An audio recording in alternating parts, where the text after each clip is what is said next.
Olá, tudo bem? Nesse vídeo de hoje nós vamos fazer dois exemplos sobre arranjos simples.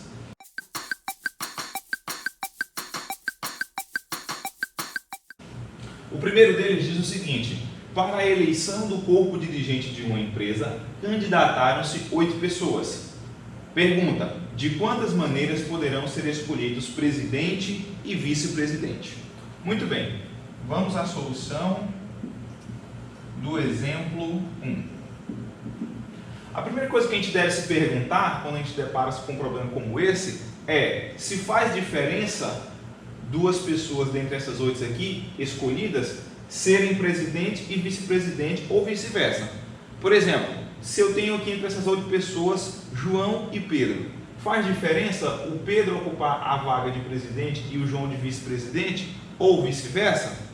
É claro que faz diferença. Então isso significa dizer que ao escolher essas duas pessoas, a ordem vai importar para nós, porque o primeiro vai ocupar a vaga de presidente e o segundo vai ocupar a vaga de vice-presidente.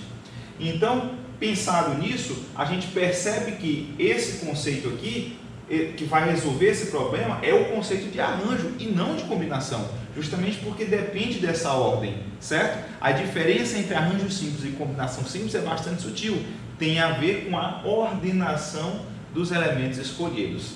Então, uma vez que a gente identifica que isso aqui é um arranjo, a gente pode resolver esse problema de maneira bastante simples, porque é um arranjo que eu tenho 8 elementos, porque são 8 pessoas, e tomados 2 a 2, porque eu tenho 2 cargos, de presidente e de vice-presidente. Muito bem, isso é 8 fatorial dividido por 8 menos 2 fatorial, de acordo com a fórmula que nós desenvolvemos no vídeo anterior. Ok? Simplificando, 8 vezes 7 vezes 6 fatorial, dividido por 8 menos 2, que é 6 fatorial, eu posso simplificar 6 fatorial com 6 fatorial, e o resultado é 56. Bastante simples, não? Muito bem. Vamos então agora para o exemplo 2. O exemplo 2, ele é um pouquinho diferente. Ele apresenta uma equação onde ele já dá o resultado de um arranjo, certo? A equação é arranjo de x mais 3 elementos tomados 2 a 2 igual a 42. E ele pede que a gente determine quem é x, certo? X aqui é uma variável, é claro que a gente está esperando aqui para o valor de x um número natural, então a pergunta é determine x, ok? Muito bem, vamos lá.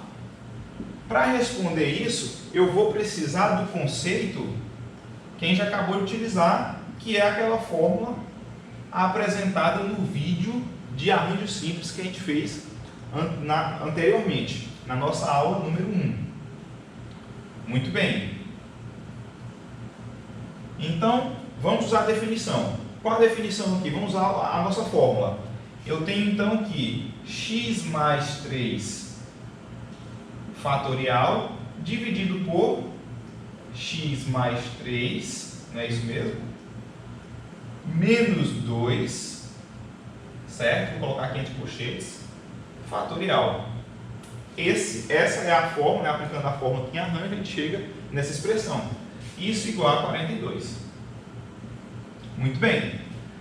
Eu vou fazer o seguinte, aqui vai ficar x mais 3 menos 2, então vai ficar simplesmente x mais 1. Concorda comigo? Aqui em cima, então, eu vou desenvolver só um pouquinho. Eu vou desenvolver x mais 3 fatorial como sendo x mais 3 vezes x mais 2 vezes x mais 1 fatorial, tudo bem?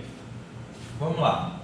Então, aqui nós vamos ficar com x mais 3 vezes x mais 2 vezes x mais 1 fatorial. Por que a gente desenvolveu até aqui? Porque vai sobrar x mais 1 fatorial aqui embaixo, a gente vai poder simplificar, ok?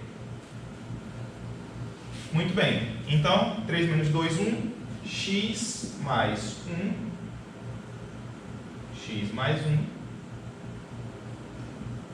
fatorial igual a 42. Ok, muito bem. Então a gente pode simplificar. E agora, distribuindo aqui, né? Fazendo x vezes x, x vezes 2, 3 vezes x e 3 vezes 2, o que a gente vai obter? Vamos continuar aqui embaixo. que a gente vai obter? X vezes x é x ao quadrado mais x vezes 2, 2x, mais 3 vezes x, 3x, mais 3 vezes 2, 6. Eu vou trazer o 42 para o primeiro membro, então ele vem com a operação inversa, ou seja, menos 42, igual a zero. Se você já prestou bem atenção, a gente chegou em uma equação do segundo grau. É isso mesmo. Então, basta resolver essa equação e determinar o valor de x. 2 mais 3 é 5, então a gente fica com x ao quadrado mais 5x. 42 menos 6 é menos 36, é isso mesmo?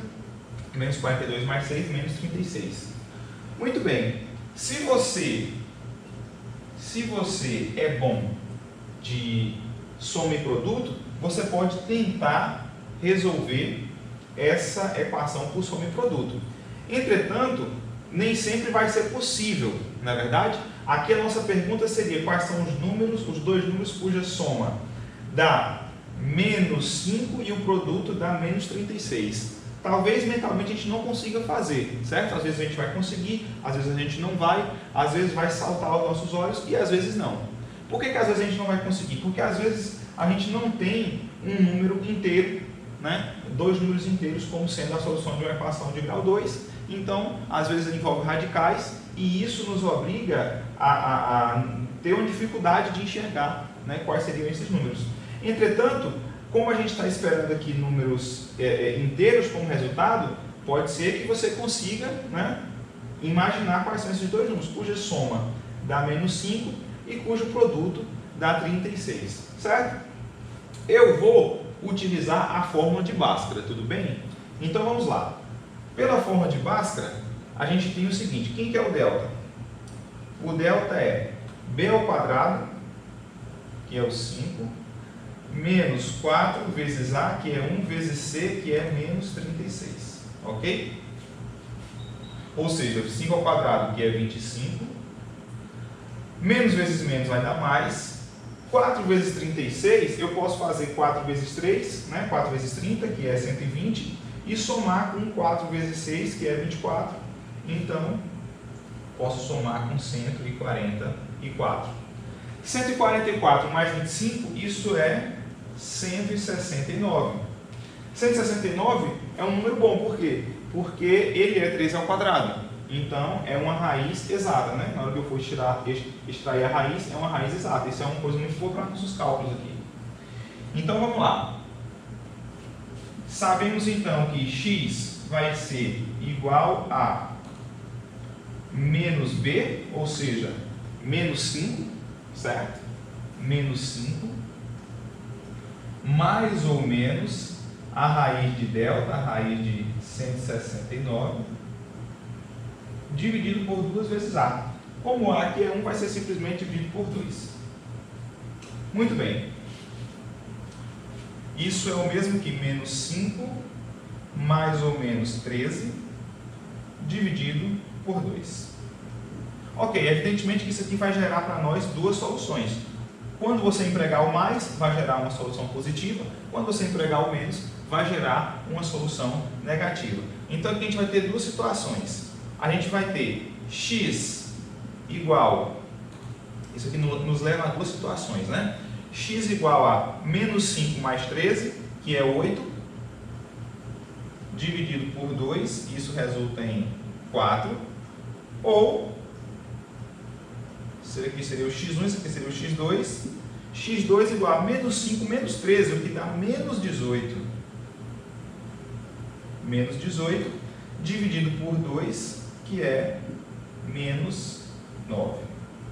Muito bem. Então, como é que a gente tem um número positivo e um número negativo, e a gente está aqui trabalhando com arranjos, é claro que o 9, o menos 9, não convém para nós, uma vez que a gente trabalha somente com números positivos aqui, correto? Só números positivos. Então, a resposta correta vai ser o 9, tá? Então, essa daqui não convém, tá? Não convém esse resultado. Não convém, porque é um número negativo, correto? Então, a conclusão que a gente chega é, portanto, x igual a 4. Perceba que se você tivesse tentado explorar mentalmente por soma e produto, né, realmente seria possível a gente fazer nesse caso. Por quê? Como a gente já esperava, as raízes eram números inteiros. Perceba que ao somar 4 mais 9, ou melhor, 4 mais menos 9, você obtém exatamente menos 5, né? Que é o menos b aqui, correto? E ao multiplicar 4 por menos 9, você obtém justamente menos 36, que é o produto. Então você poderia também ter feito por soma e produto, como a gente comentou anteriormente.